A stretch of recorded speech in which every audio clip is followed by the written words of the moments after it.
Yeah, that's all she does. Yeah, that's all she does. So like I say, she travels all over the States. Yeah. She's sort of based in Venice. She's been doing a lot in Hollywood recently. Finding weird little spots. Yeah. A thing at the moment is cats with one eye, like Cyclops cats. Okay. And she does a lot of portrait stuff. So when she was over in the UK, maybe October, November, she went around trying to find all these spaces. She's done some really beautiful stuff. She's done a Royal Doulton figurine on the side of an antique shop, and just the detail that she gets out of a spray can it blows me away. And she's so quick with it as well. She did a mural. There's a shop up in Hanley called the Art Department. Yep. And she's done a mural out there. It's got Lemmy, Sid Vicious, and Ozzy Osbourne, like muck rock tours the UK. And like just watching her do it, how quick she is with it is unbelievable. Speaking of that, she did a commission for Dave Grohl. Okay. She did a huge Lemmy on the side of his recording studios. Oh, wow. Yeah. So it's like photos of her just sort of chilling out with Dave Grohl, who by all accounts is an incredible person. Amazing. Yeah, So she works mainly in America now then? Yeah, mostly in America. Yeah. She got a commission that was in Italy. Like some guy paid for her to fly out there, first class, put her up for 2 days. With the spray cans? With the spray cans, paid for all the material, paid for, and flew her back. Amazing. Yeah. I mean, that's pretty rock and roll lifestyle, isn't it? It's pretty good, isn't it? Yeah. And you've got work of hers in BottleCraft as well. And then? We've got at BottleCraft. So like her signature piece for a long time has been two bunnies cuddling. One's got a cigarette, and so we've got this huge 12-foot bunny on two bunnies on the wall. Is this an afterwards cigarette or is this a during cigarette? You can have a cigarette during a completely consensual cuddle. Yeah. There's nothing graphic about it at all. Yeah, I think it's post-coitus, yeah. It looks very first relaxed. time anybody's said that on Kettle's On before. Yeah. That's the first, I think. Well, there we go. Yeah. Fantastic. So how are things at BottleCraft? Yeah, really good. It's looking great for the future. Obviously, January was a bit of a tough one. Dry January. Yeah, you got through it though. 5 million people signed up to Dry January this year, which is fantastic as far as charity thing goes, but it does nothing for the economy of local pubs. I wasn't one of them. No, me neither. No. Surprisingly not. Surprisingly not. It's going really well. I think awareness is just always going up. Yeah. So we've been in the new site now for 18 months, and we're still getting people coming in going, "Oh, I've heard about you. I've never been in." So the new location's fantastic, right next door to the theatre on Piccadilly, which It was a good move, wasn't it? Yeah, it was a really good move. Yeah. It was the right move at the wrong time. Okay. We had to sort of... We'd had so much success in that first 2 years in a tiny, tiny little unit that we couldn't sustain it. We couldn't grow. Right, yeah. And, we maybe hadn't got the monies behind us to actually implement the move that we ended up taking on. But we got offered an opportunity. Our landlord is wonderful and had got the shop used to be Gemini Menswear, and Paul, who used to run it, he was a big champion of the cultural quarter. He was always lobbying to get more things going on down there, and he unfortunately passed away, and the shop kind of went to ruin because the family were a bit reluctant maybe to hand it over to just anybody. And I know they were approached a few times, and we started looking to find somewhere. Originally, we wanted to be on Piccadilly, but what we were doing was a bit of an alien concept at the time, and we weren't sure how it was going to take. And obviously, the rent, even though it's just around the corner from where we were, the rent's significantly more. So we took sort of a sensible view and just took it gently.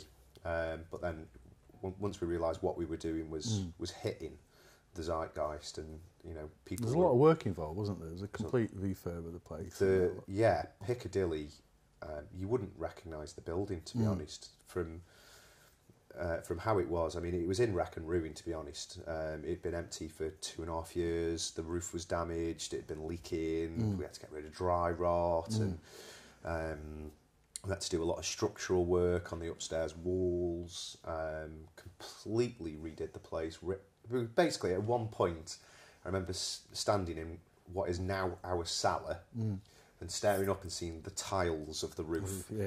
Everything was gone. Completely stripped back to just the original brickwork. Is that the moment when you went, what have we done? Yeah. I think looking at that, I was like, this is going to be amazing. And then the next day when the bill came through, I was like, oh God, this is what it's going to cost to put it back. So we took a bit of a risk with regards to how much we put into it. We'd got conservative estimates of where we wanted to be, and I think we went about 3 times over them. Wow. Yeah, but is it working out? Speculate to accumulate. Yeah, definitely. Yeah. Our sort of revenue streams up by like 30-odd%. What gave you the faith to do that? I think it was the initial reaction, to be honest, or the growing reaction. So when we first started BottleCraft, it was just me. Like there's 3 directors. There's myself, Rich, and Tom, who both very hands-on with sort of the running of the business as a business, but the day-to-day falls upon myself. They've got their full-time jobs. So it was just me, and it was open predominantly as a bottle shop, where people came in, bought beer to take away. We had one draft offering, and we, gradually we were getting busier. We were getting people saying, "Oh, why aren't you open on a Monday? Why don't you stay open later?" And so gradually, organically, even we grew to the customer's needs. To the customer's needs, which was in hindsight, it wasn't deliberate to do it that way, but in hindsight, it helped us as a business because we were constantly meeting the needs of the customers rather than setting up and expecting customers to keep us going. So, we used to shut at 8 o'clock on a Friday and a Saturday night. I remember. 8 o'clock, yeah. And it just got to the point where people were basically lobbying us, like, we don't want to go anywhere, stay open.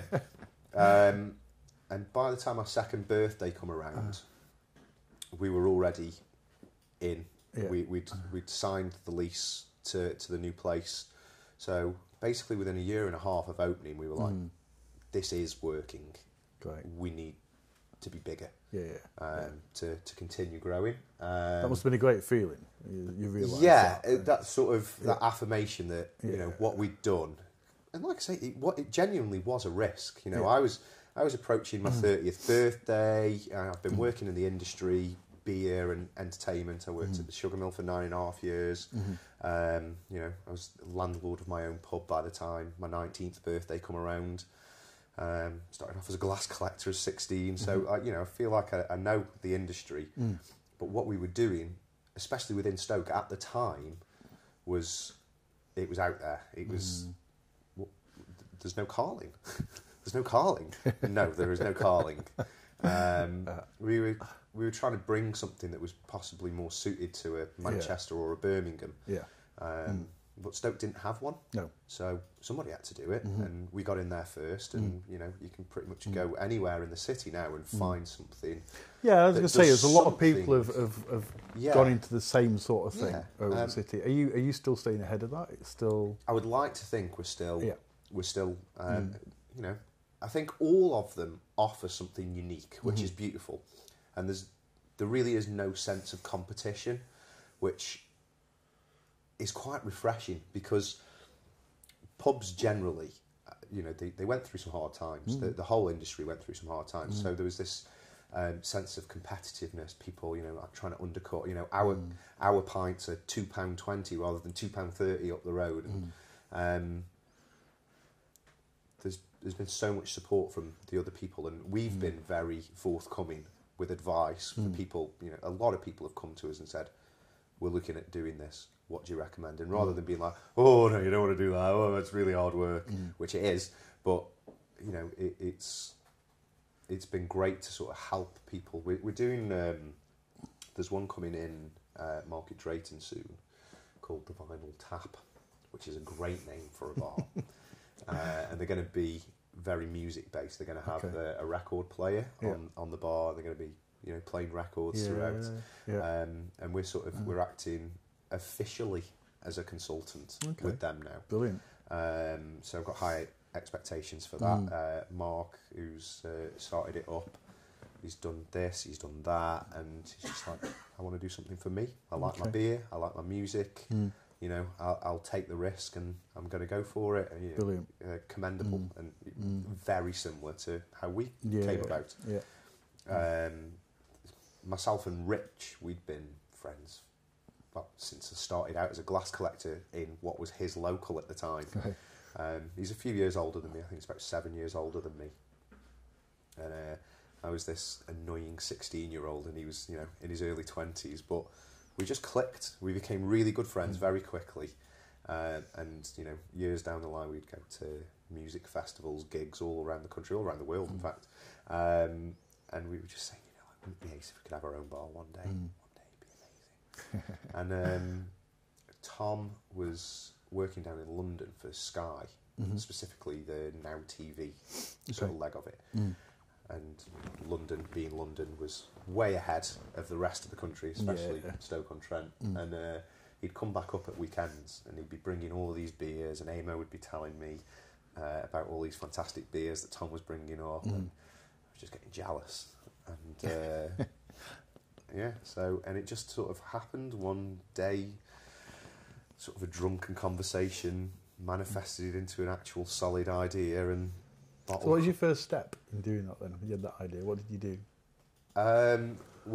Funnily enough, the very, very first time that it happened, Rich had been talking to Tom on the Saturday, and I was at work, and I got a message from Rich saying, "What are you doing tomorrow?"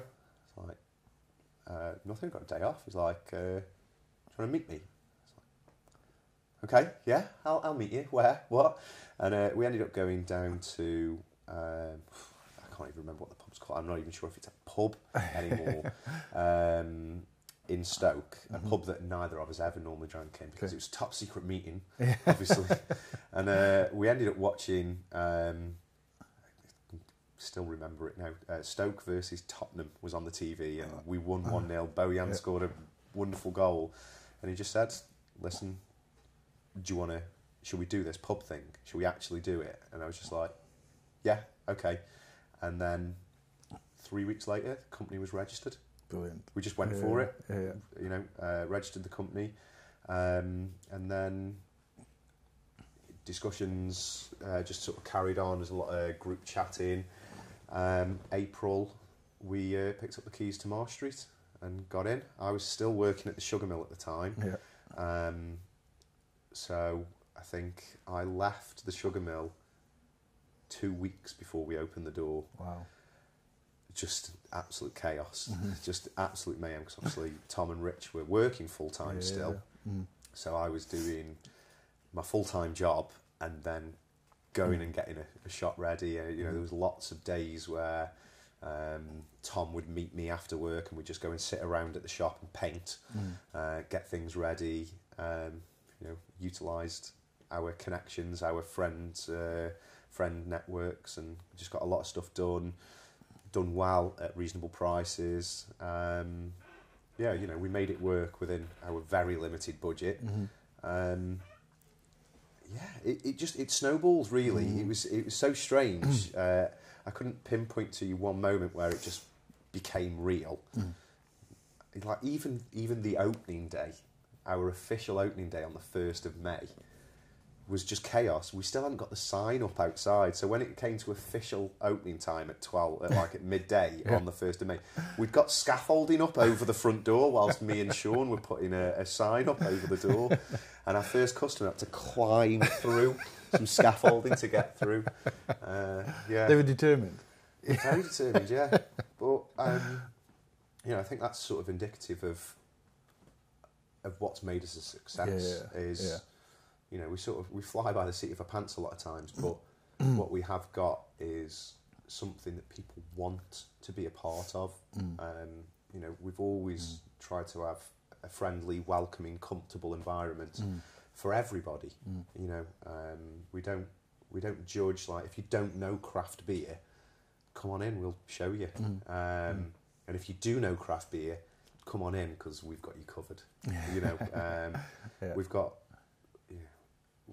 got everything from craft lagers, unfiltered lagers that, you know, for, well, I'm scared of beer, but, you know, I do like a lager. Well, we've got you covered, and we'll slowly take you up to a triple dry hop double IPA. You know, it's you even got me drinking beer out of a can once. I believe that happened, didn't it? Only once.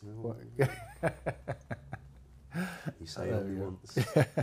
So you're no stranger to this building. No, I am not. Quite comfortable here, to be honest. You've been a guest speaker on Connects. Yes. Talking about the business in the early days. Yeah. Was that before the move?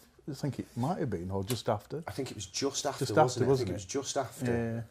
Yeah. I think it was just after. I think that was probably the big focus. Probably of it, what we were bringing you in for, talking about the move. Yeah. Yeah. That was really nice good. night. Did a little mini beer tasting as well, didn't we did, it was fantastic. That was fun. Yeah. And then, of course, there's Honeybox. Yes. And I think you've only probably missed 2 episodes since we started. Something like that, 2. Yeah, I think 2, maybe 3, but I think 2. One of which was for the birth of my daughter, so that was allowed. We'll let you off with that one. I mean, I did consider. Yeah. So what time are you due again? Yeah. Just hold it off a second. He's about to go on. I love being involved in the Honeybox. You know, I'm very grateful that we get to be involved, and that we were approached in the first place. I think it's absolutely wonderful for the local music scene, and it's just something a bit different. And when we set out with BottleCraft, we wanted to be as heavily involved in the local creative scene as possible. I mean, we've hosted music nights, poetry nights, we've done galleries, we've done all sorts, and we try and get out of the shop itself to be involved in off-site events wherever we can. You've never said no to any of the sort of appetite work or anything? No.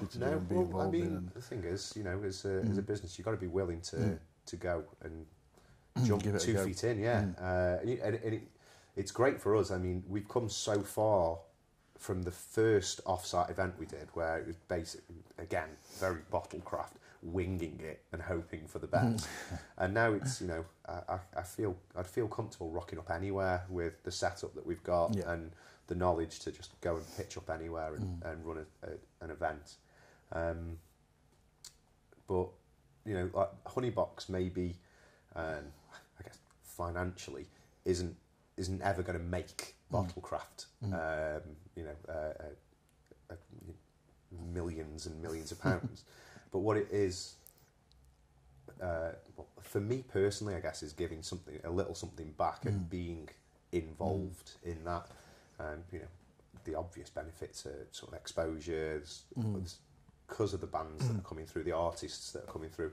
There's always new people each time, and you know, maybe they don't know about us, maybe they do, maybe they know about us but don't know what we do, and you know, it gives us an opportunity to showcase what we can be. There's a great feel about the whole thing. What I love about Honeybox is this voluntary team who just come in. The atmosphere around it really does feel like a family.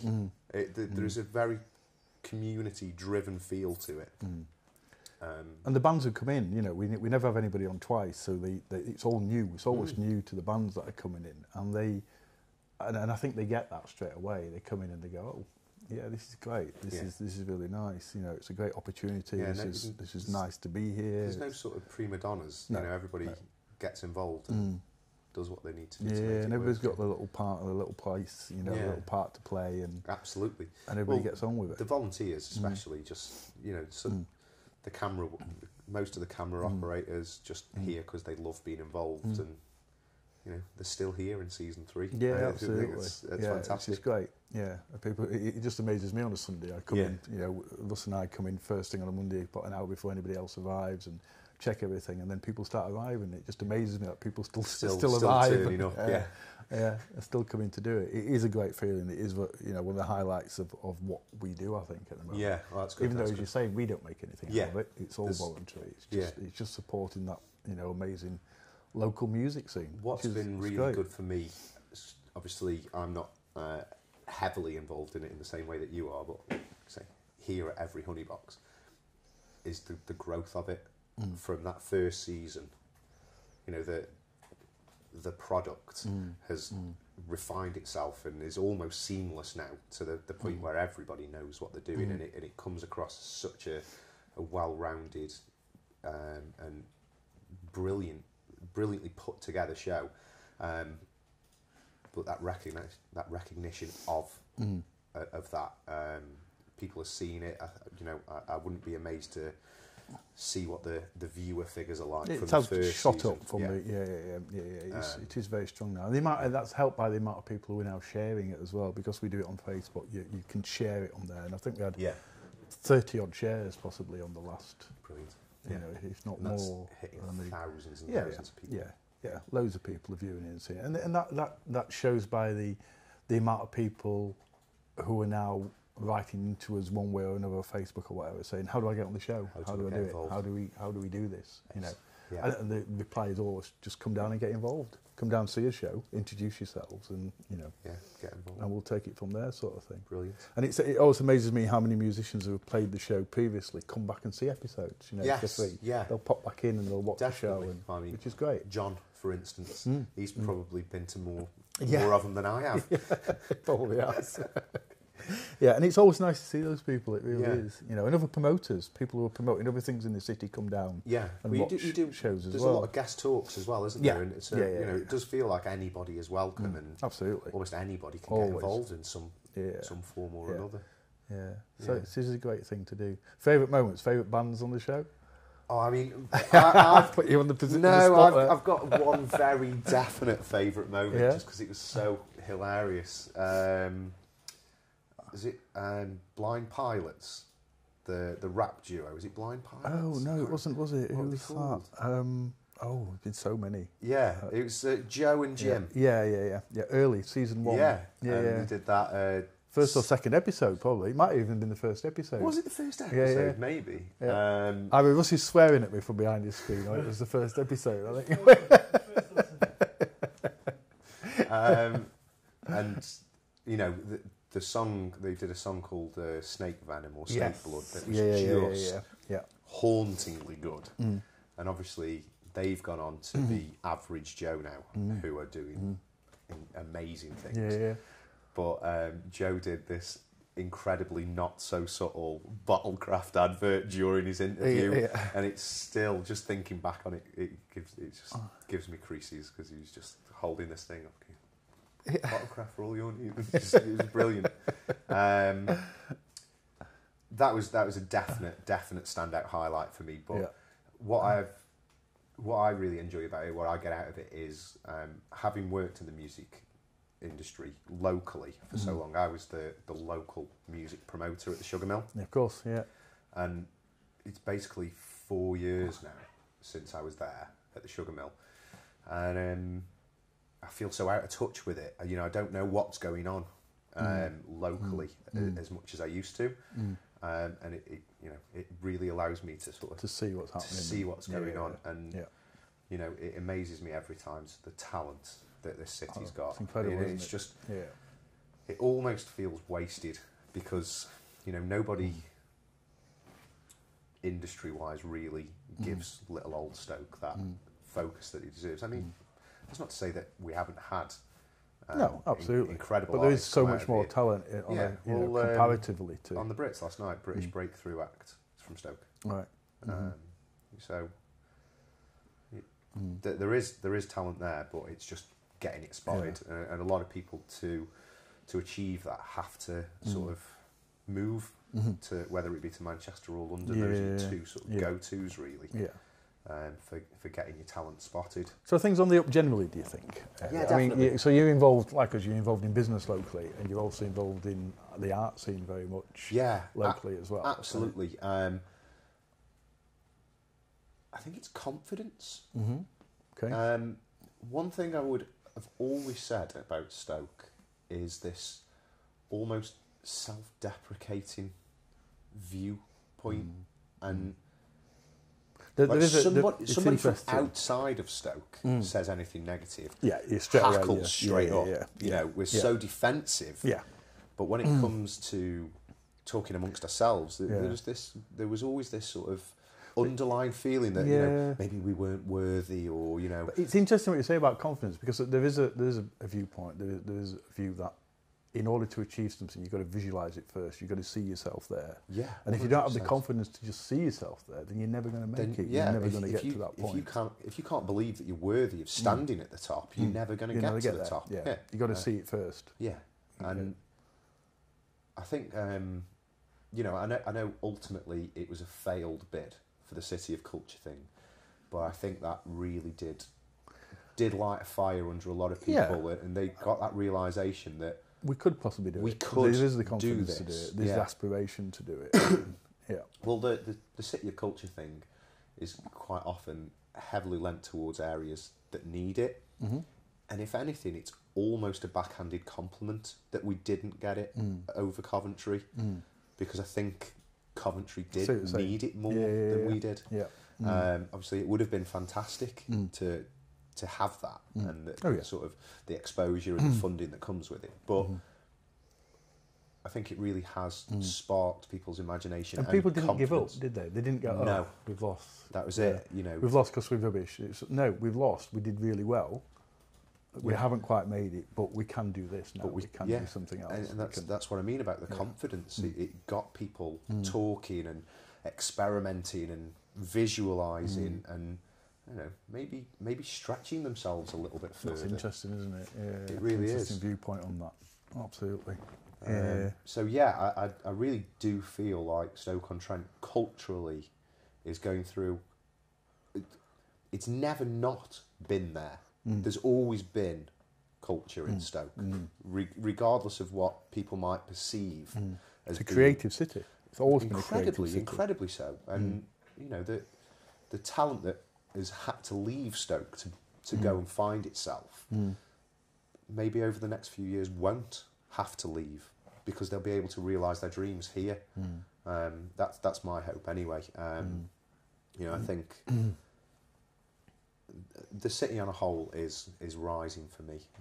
I really do expect great things in the next 10 years. This city is gonna look so different. Yeah, I'm very confident about that, and I think people's mindsets are changing, and it's thanks in some way. I think it's thanks to some very key people, lots of key people, but people who have that confidence, like yourself, who had the confidence to get that company going, to get into that shop, to do that work, to move. To absolutely. I mean, I sought inspiration from the other people on Piccadilly. Gav and Heather, who started a Teaspoon coffee shop. You know, like, people were a bit sort of like, well, why are you doing that there? But they stuck with it, and it went. And then Entrepreneurs Network just up the road. And before you knew it, you've got all of these places are opening up. You know, you've got Raw and Clay and the art department ourselves. It's an upward spiral, isn't it? Once it starts, and people are influenced by other people and benchmarks, and you know, oh, they're doing it, so why can't I do it? Exactly. Type of thing. Yeah, that sort of inspiration and confidence. It's so great to see, isn't it? It's so nice to see as well, isn't it? Because it does give you a really good feel. Definitely, you know. And because a lot of these places that sort of opening are all sort of people who, you know, are either born and raised in Stoke-on-Trent or people who've come from outside of Stoke to go to uni and then have stayed. Small, independent, passionate businesses. You know, I think people are really receptive to that as an idea. Absolutely. And I think it will just keep going up and up and up and up and up and onwards. Yeah, definitely. You know, if BottleCraft can inspire somebody to go and do something, you know, doing your job a little bit, haven't you? Yeah, that's good. Exactly. Yeah, leaving the jersey in a better place, as they say. Yeah. That's good. So you're in a band. I am. You've not been on Honeybox yet. No, we've not. Lee, you watching? Yeah, we've never been asked. Yeah. But you are playing Limelight this year. We are, yeah. We've been away for a long time. Yeah. So the band started, the lead singer Dan and I used to work together at the Sugar Mill. He was the national promoter, and he'd been in bands, I'd been in bands, and we just sort of got together a group of sort of like-minded people and started writing some music, and it went well. It went really well, like ridiculously well. We got some really great exposure. We started finding ourselves in positions where we were like, how the heck have we ended up here? So, you know, we got played on Radio 1 prime time. We did a slot at Glastonbury. We did one year, I think we did like 4 or 5 different festival appearances, and it just really snowballed. But yeah, we've been away for about 2.5 years now. We sort of burrowed away. Everybody in the band had their own things going on: children, weddings, mortgages, life. Life. Yeah, and we're not the young whippersnappers we once were. But we recorded an EP, and we did it all ourselves. One of the big expenses for a band is getting your exposure out there. Is your music, and you want to do a good job of your music, so you go to a professional recording studio, and they ain't cheap, especially if you've got kids, mortgages, life in the way. But our ex-drummer, who is now guitarist, Rich, is an incredibly talented man, and we bought some second-hand sound equipment and started recording our own. We did an EP.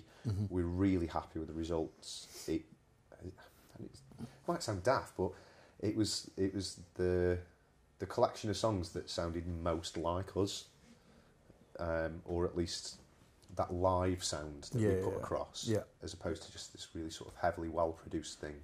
And it fit with what we were doing. So we said, like, we want to do an album, and we want to put something out on vinyl. We want a record, an actual record, and it's not cheap to get a record printed. No. Bizarrely, out of nowhere, we got this royalties check through from Mr. Jeremy Clarkson. Wow. He featured one of our songs on his Grand Tour programme. Wow. Yeah, and that's basically paying for the album to get printed. Yeah. But we've had lots of little sync deals like that. I think. So is that a case of you wanted to do it, the universe showed you a way to do it? Yeah, maybe. Maybe. I'd sort of. I am a bit of a believer in that sort of gravity of thought. Yeah. So yeah, maybe something was working in our favour. So we've basically spent about 2 years. It's been very slow going, but we've basically written a whole bunch of new material, gotten recorded, embellished, and we've got a few guest people to come in and do little bits of backing vocals and extra stuff. There's got a brass section on a couple of the songs, and it has been slow going, but ultimately, I think it's worked in our favour because we're ready to get back out there now. And will Limelight be your first gig back? Are you doing anything before? Yeah, we're doing a sort of warm up show before. So we're the Artisan Tap in Hartshill. Okay. On the 21st of March, put it in your diaries. Yeah. That'll be the comeback show. And then, we got asked if we wanted to do Limelight Festival. And like, yeah, we're bang of course we will. And then we got handed the headline slot on Friday. Wow. Whoa, okay. I wasn't expecting that. But funnily enough, the first time we opened, the very first day of opening BottleCraft was the 1st of May. Camp Stag headlined that night, so I opened my business for the first time and then ran off and went and played a headlines show at a festival. That was a busy day. So it's almost come full circle for us from where we were then to this point now, which is lovely, and I'm really confident that people are going to enjoy what we've got coming out. It's still very much Camp Stag as as people would know us, but it's evolved, and you know, I think it's the best collection of songs we've written. Brilliant. Some really good stuff there. Yeah. You know, if I wasn't in the band, I would listen to the band. In fact, I do. You know, I still listen to our older stuff just casually. Well, that's the way it should be, isn't it? You should write for yourself, primarily. Yeah, absolutely. You write what you want to hear and what you want to do. Yeah, 100%. Yeah. The beautiful thing about the dynamic of, I guess most bands are like this, but for us, everybody has got similar but different music tastes, and everyone brings their own thing to it. And so quite often Dan will come in and he'll have been playing around with an acoustic guitar at home. He's like, oh, I've got this song. You know, you get the chord progression and then start jamming it out. And the song just evolves and ends up so far away from what was originally given to you as a sort of a frame of reference. And it's fantastic to see stuff develop like that. It's the creative process, isn't it? Yeah. That's what's so beautiful about it. Yeah, it is great. It's exciting. It's exciting. I'm really looking forward to getting back gigging as well. We've got 3 shows lined up for definite locally. So we're doing the Artisan Taps, our comeback gig, and then we're doing the Limelight Festival, and then we're supporting a good friend of ours, Andy Gower, who's doing. He used to be in a band called Burst, had a bit of success, sort of forged his own solo career, and you know, he is an absolute talent. Like his songs are just unbelievably good and catchy, and he used to play to packed out venues locally, and he got a tour with Scott Matthews. Okay. And went up and down the country, and he basically hasn't done anything for years. 2008, I think, was the last time he played, so like over 10 years ago. And he's, for his birthday, a significant birthday. Yeah, okay. I won't out him. He's decided to do this sort of charity gig. Fantastic. And he's just got a few of his friends to come and join him. So he's a solo acoustic guitar band, and we've got there's 2 guitars, like 700 keyboards, full drum kit, bass, multiple vocalists. It's going to be funny, the Artisan Tap then. Yes, it is. Yeah. So yeah, it's going to be a bit of a strange up and down bill, but you know, we're really happy to get involved. That's fantastic. Yeah, and then who so knows? Creativity, the other thing you're doing with BottleCraft is you have these, among other things you're doing there, is the poetry evenings. Yeah, we've got one tonight. Yeah, we've got one tonight, yeah. So we did, round at the old shop, we did a, I think it might have been for International Women's Day maybe. We did a poetry night at the shop.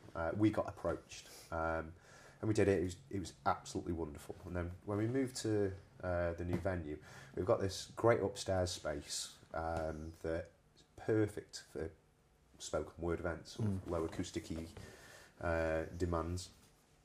And we were doing a pop-up bar again at Emma Bridgewater Factory in Hanley. Yeah. They did a literary festival, and just a really chance meeting with the Stoke-on-Trent and the Staffordshire Poet Laureates. No idea who they were. They came to the bar, ordered a drink. I asked them what they were doing there, who they'd come to see. And they're like, oh, no, we've been on. Got chatting, and I was like, well, you know, we're sort of come and do a poetry night. Why not? Seize the opportunity. And so tonight's not the first one. You've done it's been going since July, I think, last year. And we do it monthly, usually the sort of second or third Thursday of the month. Okay. The reaction has been unbelievable, much beyond what I could have expected. You know, I've met some incredibly talented people. I've made some new friends out of it all. I was maybe a bit apprehensive about a poetry night. I'd got this image in my head of what I suppose local level poetry would be. I thought it's going to be a lot of people, you know, roses are red, violets are blue.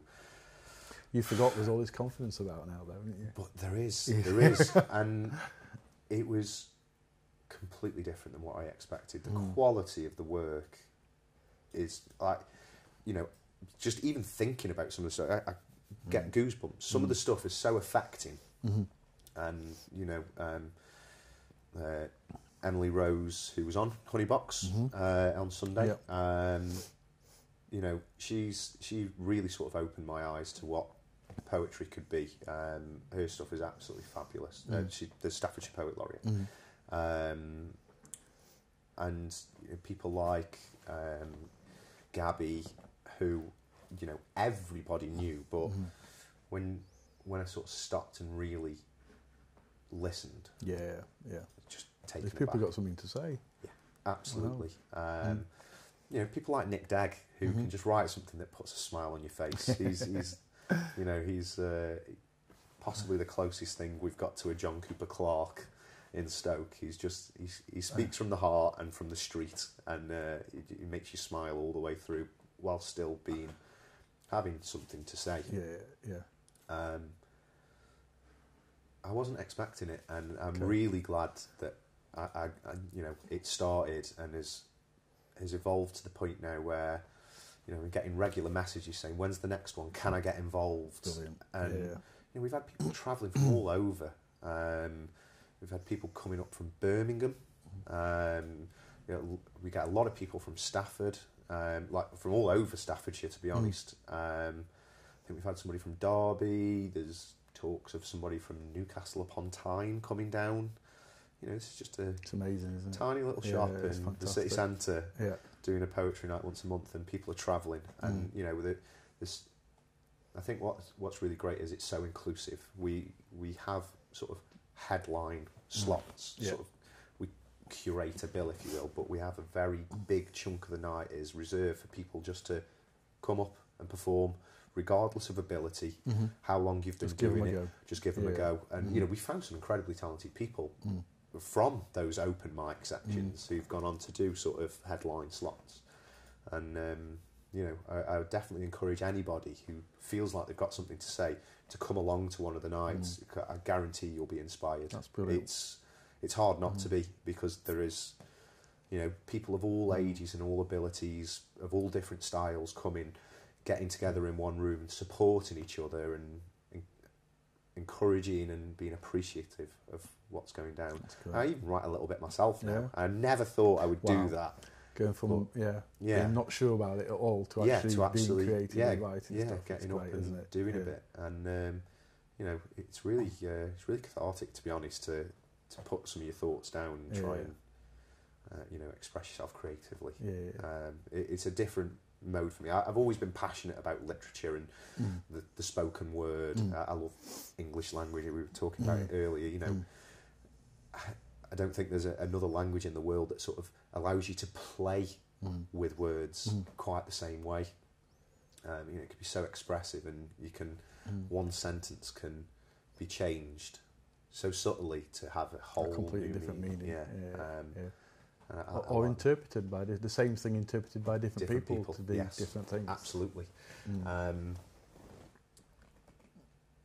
Yeah. So you know, I hope that continues, and I hope to. So what time does that start tonight? We usually kick off between 7 and past. Okay. It's fairly relaxed. You know, we're pretty loose with the rules. There's no sort of you're on now. You know, we just sort of go into it and sort of play it by ear. And like I say, it's very relaxed. It's very accommodating. You know, maybe if you don't want to stand up and talk in front of a room full of strangers, come along and listen. You definitely get inspired, and you will. If you know, if you've got any interest in it, you'll end up on there, because it's very welcoming and comfortable. That's fantastic. Yeah, it's really good, really good. It should be a good night. It's the first one of the year. We didn't do one in January just because January. So yeah, it's the first one of the year, and I'm hoping that, you know, by the end of the year, we'll. You know, I'd like to think we'll be the place to go locally for at least an organised poetry night, a regular.